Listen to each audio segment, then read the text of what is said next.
Yeah, indeed. It's currently 2-0 right now. RootDdoRo has taken a very commanding early lead. One more game and he will get the prize pool there. So he definitely wants to take one more game, whereas Coops definitely wants to take one game off of RootDdoRo, say he has done it, and not go out in a 3-0. Wow. Yeah, Coops actually calling in chat, go Root Gaming. I'm a big fan of RootDdoRo, so this is a bit of a starstruck moment for him. Going to Shattered Temple. I think this is actually a good map for Coops, and I would like to see that long-term macro style. Really, really quick, though, I want to give some shout out to the sponsors, Prepaid Legal. I've actually seen, had a little bit of experience in the past. They tend to focus mostly on, aside from the quick legal accounting when you need it and when you need it, but I know that they specialize in identity theft in particular. So you guys out there on the internet, if you have a PayPal account or if you've bought anything online these days, it pays to have some coverage. Definitely. But yeah, Shattered Temple, and I assume this is very standard to MLG. Yeah, this is just Shattered Temple, actually. Okay. Like the latter version. Excellent. So you have essentially a lot like Lost Temple, but a little bit more balanced. Instead of having a plateau, you have a destructible rock leading you to an expansion, and what that allows is basically more macro-oriented play. Sometimes I feel like it's advantageous towards Terran because they can expand towards that destructible rock and get that gold expansion up a little bit early, especially staging up alongside, I don't even know what to call that dip. It's like a wall with a big cave. It's like you could throw an SCV into a big pool of water there, but it almost looks vertical. It's like a weird trick of the eyes. It's like one of those 3D things. Anyway, it's a Escher map is what it comes down to. But yeah, they can just stage up along those with siege tanks, plan them, have nice range, cover the Zelnaga watchtower, and basically take that gold expansion. That's where they end up with an advantage over Protoss. I feel like Protoss has to do something creative, essentially, to just keep up economically. Yeah, definitely. I agree. Shattered Temple, of course, for those of you who haven't played ladder in years and years, it's like you said, Lost Temple, but more balanced. I've been enjoying the play from RootDdoRo quite a bit more. Coops, like we've seen so far the past couple games, he seems to have just a little bit trouble under pressure. And he's having a little bit of trouble with late game little macro things. He's having little issues, which just shows everyone that at this level of play, really, the little things count so incredibly much. I know that I certainly don't have the skill personally to perform nearly as well as either of these players. And the fact of the matter is, right now, RootDdoRo is kind of doing extremely well against Coops. But that is not to say in any way, shape, or form that Coops is playing badly. He's playing extremely well, but RootDdoRo is just playing quite a bit better. Kind of interesting play here from Coops. He's actually sealing off that front door. It's not going to hurt him too much because this is cross positions, but it's really rare to see that versus a Protoss, just because Stalkers can harass that very effectively. Leads me to believe that Coops might be trying to open up with something creative, but at the same time, he's not staging. I was looking for a quick gas, maybe even before Orbital, to follow this up. He has that sealed off, so this is going to make RootDdoRo somewhat uncomfortable. Seeing a front wall seal, usually when you see this means the Terran is trying to hide something. Yeah, usually this shows either something along the lines of like three Hellion drops, something along there, or Banshees, early Banshees. But like you said, there's been no gas taken at all at this point. Still absolutely no gas, and the Terran definitely has the money for it right now. But he might be saving up for an expansion, actually. Yeah, I think Coops is just kind of doing a double fake, one of those little pump head things, where he's going to seal off that front door, put the door in a situation where he's thinking, maybe even force him to open up one gate into Robo, and then instead, maybe even 3-gate, because that tends to be his style, but instead go for a command center, maybe even inside his base and just keep it there for a while. There's the command center now.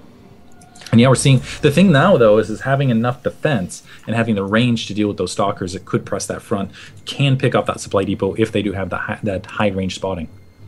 Yeah, I wouldn't be surprised to see him drop a bunker or something along those lines on the high ground. A little bit less likely than it used to be, just with the new patch causing the bunkers not to get 100% refund when you salvage them. You get 75% of your minerals back, not the full 100.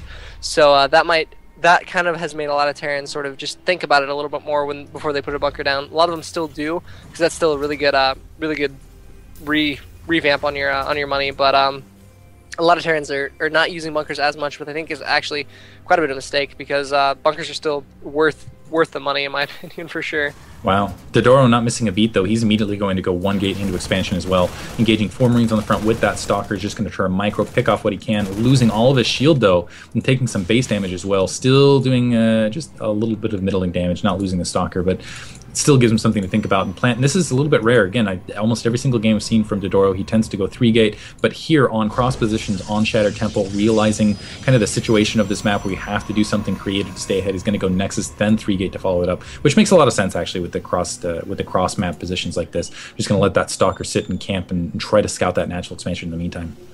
Yep, looks like he's going to be going for that super fast expansion, and then 3-gate Robo. He's going to drop 2 gates immediately, and then a robotics facility, so he will be going for a tech expand play, which means he's going to be somewhat lacking on any sort of units for defense other than these 2 sentries for quite some time, and there are a lot of Marines out at the moment. But the Stalker is just poking away at them every chance he can get. The Marines aren't even getting a chance to fire a shot. There we go, getting a couple shots off. The Stalker has lost quite a bit of hull damage, so that's going to have to turn around and run home, but definitely harassed the Marines quite a bit there. We can see at least one is at 15 HP instead of the full. Wow. And I believe one was taken out as well, if I'm not mistaken. Yep, one was killed. Yeah, Coops almost looks like he's staging up to take a quick third, because he still has not grabbed gas. He's just going very Marine heavy, very Command Center heavy, and he is, I'm not sure if this is bad macro nerves or whatnot again, but he's starting to climb more towards a 300, 400 supply, but now moving across the field with a lot of Marines. This could be really interesting. Just a couple Stalkers warped in at a distance, and it looks like, yeah, they're just going to micro their way back. Now, basically, DdoRo is going to be able to get more Stalkers up. In between that and being able to split this army in half with a couple of those sentry force fields, it's going to be very difficult for Coops to execute. Yeah, he does have a lot of Marines. He does have SCVs joining that battle, although it looks like they did turn around. I saw quite a few of them coming with before, and they're going to be double bunkers coming down here, so he's going to want to snipe those SCVs. Yep, there he goes. Sniping the first one. Good force fields there, going to be able to cut that army in half, killing quite a few of those Marines without too much opposition. A couple pros being pulled offline as well. There's still one bunker being built right now, which is unfortunate, but a lot of those Marines just went down, and the Rotas still has quite a bit of army left over. I think this is one of those situations where that works against Lesser, but does not work against a player like DdoRo, because essentially with that you're counting on your Protoss opponent to make a mistake, to completely flub that opening, to completely just not be able to land his force fields.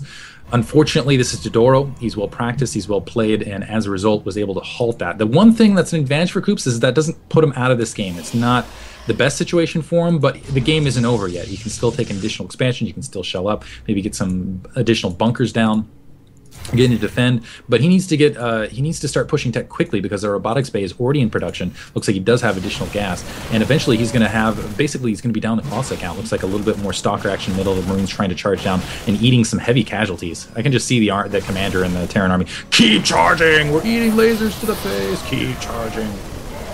Yep, good engagement for the Protoss right there. He's going to be able to clean up the majority of these Marines fairly easily, not taking too much damage. Apparently the grats from Coops, and he's just going to be GG out of this. Oh, I think that might have been a little bit early. Granted, yeah, not definitely the best situation, but GGing, and wow, sweep for DdoRo. Unbelievable. Wow. Well, that looks like DdoRo is going to take this game, this series in a 3-0 sweep quite quickly and quite demandingly. That's not the right word, but quite convincingly. Very strong. Yeah. Convincingly. Thank you very much. No worries. It was a pleasure casting with you. Absolute pleasure. And thank you for having me alongside again, guys. ASCW. I'm not sure why I have trouble with that acronym.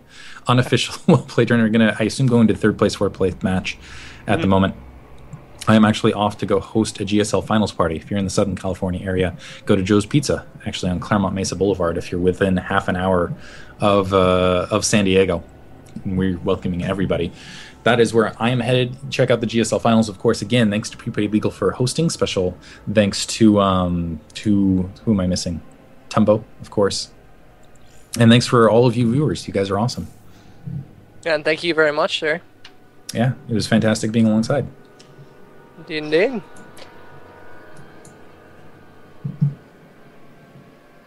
All right, everyone, thank you so much for staying tuned. That was an amazing best of 5. Of course, RootDdoRo, congratulations for taking that. Thank you so much to Diggity for casting that. I know I personally had some awesome nerd chills, not hearing you through a stream, but hearing you through a Skype call. I was kind of smiling to my face. My face was kind of smiling there for a little bit. So cool. Thank you so much for that. And absolutely, we are going to be going into the 3rd and 4th place matches now. We have Mr. VG Aerosenin. That's right, I pronounced it correctly for all those guys giving me flack in the chat.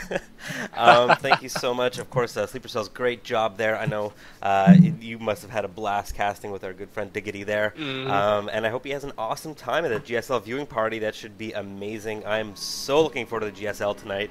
I'm so looking forward to turning on my TV and tuning into Tasteosis, listening to their crazy antics and amazing casting abilities. This was an amazing prelude to the GSL. Play some StarCraft, cast some StarCraft, and then go watch some amazing top-end StarCraft. So this has been an amazing